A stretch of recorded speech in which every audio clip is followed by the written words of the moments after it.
mémoire commence à me faire défaut, mais je vais essayer de vous raconter ce qui m'est arrivé dans la nuit du 5 au 6 octobre 1946 en Indochine.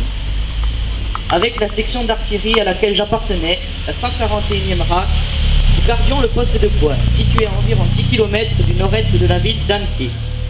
Elle était composée de 60 soldats, un mélange de Français, de Cambodgiens et de Laotiens. Mon camarade Doré, Piro dit François, était avec moi. 4 canons 25 pommes d'air étaient installés en protection, 2 au nord et 2 au sud du camp.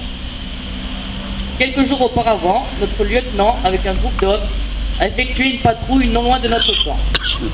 Les renseignements recueillis étaient incertains et un pressentiment laissait tramer des jours difficiles. Dans la nuit du 5 au 6 octobre 1946, nos guetteurs ont entendu des bruits suspects, comme un déplacement de troupes à pied, et on s'est douté qu'une attaque serait possible. Tout le monde était sur le pied de guerre et avons vite rejoint nos postes de combat, notamment où étaient installés les 4 canons. Ça n'a pas tardé.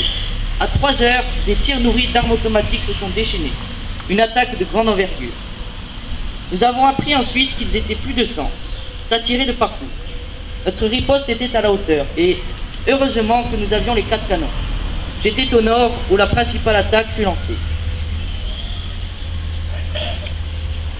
Soudain, il me semble reconnaître la voix de mon camarade Thomas de Rémy-Remont, un Vosgien qui m'appelle. « Gradiagne, Gradiagne, je suis blessé, viens vite, viens vite !»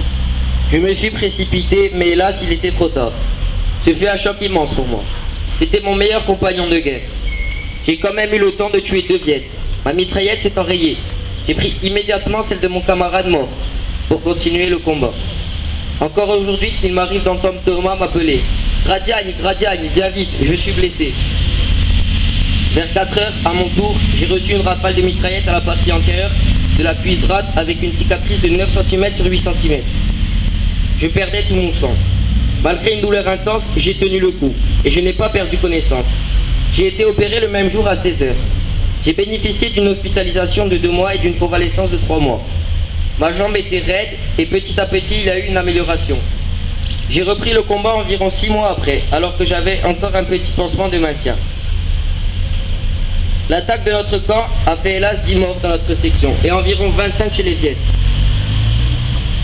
La nuit du 5 au 6 octobre 1946 est restée à jamais gravée dans ma mémoire. Je peux dire que j'ai eu beaucoup de chance, mais je n'oublierai jamais les appels à l'aide de mon compagnon de guerre Thomas.